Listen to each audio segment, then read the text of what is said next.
Good morning! That time check was brought to you by Pagcor, creating opportunities beyond gaming. Kung ikaw ay edad 50 pataas katulad ko, may mataas na ang risk ng panlalabo ng paningin. Mas challenging ang pang-araw-araw na gawain tulad ng pagbabasa, pagsusulat, at pagmamaneho. Ang Optin ay may lutin na maaari makatulong sa kalusugan ng mata, nilalabanan ang epekto ng glaucoma, macular degeneration at katarata. Kitang-kita ang kalusugan. Mabibili ang Optin sa mga pangunahing butika nationwide. Mahalagang paalaala, ang Optin ay hindi gamot at hindi dapat gamitin panggamot sa anumang uri ng sakit. Maglaro sa Bingo Plus app para tuloy-tuloy ang premyo at saya. At malay mo mapanalunan mo pa ang jackpot prize sa first online live stream bingo sa Pinas. Bingo Plus. Bingo sa saya plus sa panalo. Gaming for 21 years old and above only. Visit pagcor.ph/regulatory or email keepitfun@pagcor.ph. Game responsibly. Keep it fun.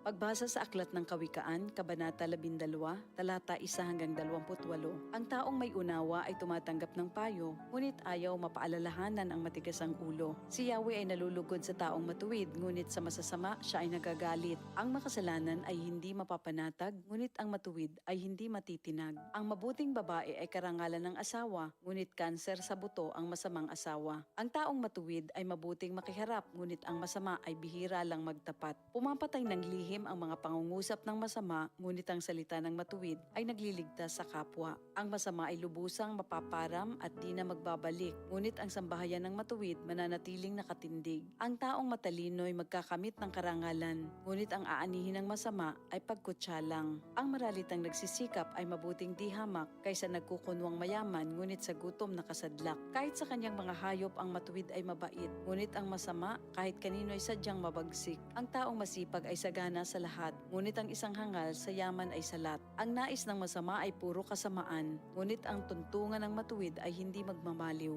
Ang masama ay nahuhuli sa salita ng kanyang bibig, ngunit ang matuwid ay malayo sa ligali. Ang kakamti ng tao ay batay sa gawa o salita, bawat isa ay tatanggap ng karampatang gantimpala. Ang akala ng mangmang ay siya lamang ang tama, ngunit handang tumanggap ng payo ang taong may unawa. Ang pagkainis ng mangmang kaagad nahahalata, ngunit ang mga matatalino di pansin ang pagkutya. Sa pagsasabi ng tapat, lumilitaw ang katarungan, ngunit ang pagsisinungaling ay lumilikha ng kapahamakan. Ang matalas na pananalita ay sumusugat ng damdamin, ngunit sa magandang pananalita, sakit ng loob ay gumagaling. Ang tapat na labi ay mananatili kailanman, ngunit ang dilang sinungaling ay hindi magtatagal. Ang nagbabalak ng masama ay mag-aani ng kapahamakan, ngunit ang nag-iisip ng mabuti magtatamo ng kagalakan. Ang kasamaang palad ay malayo sa matuwid, ngunit ang buhay ng masama ay puno ng ligalig. Namumuhi si Yahweh sa taong sinungaling, ngunit ang tapat ay ligaya niya at aliw. Di agad sinasabi ang alam ng matalino, ngunit kahangalan ay inihahayag ng mangmang na tao. Balang araw, ang masikap, ang mamamahala, ngunit ang tamad ay mananatiling alila. Nagpapahina sa loob ng isang tao ang kabalisahan, ngunit ang magandang balita ay may dulot na kasiglahan. Ang payo ng kaibigang matuwid ay isang gabay, ngunit ang daan ng masama ay tungo sa pagkaligaw. Hindi makakamit ng tamad ang kanyang hinahangad, ngunit ang masikap ay laging may magandang hinaharap. Ang matuwid na landas ay patungo sa buhay, ngunit ang maling daan ay hahantong sa kamatayan. Ito ang salita ng Diyos. Ito ang DCXL News. 558 kHz. 6 na dekadang maaasahan sa balita at serbisyo publiko.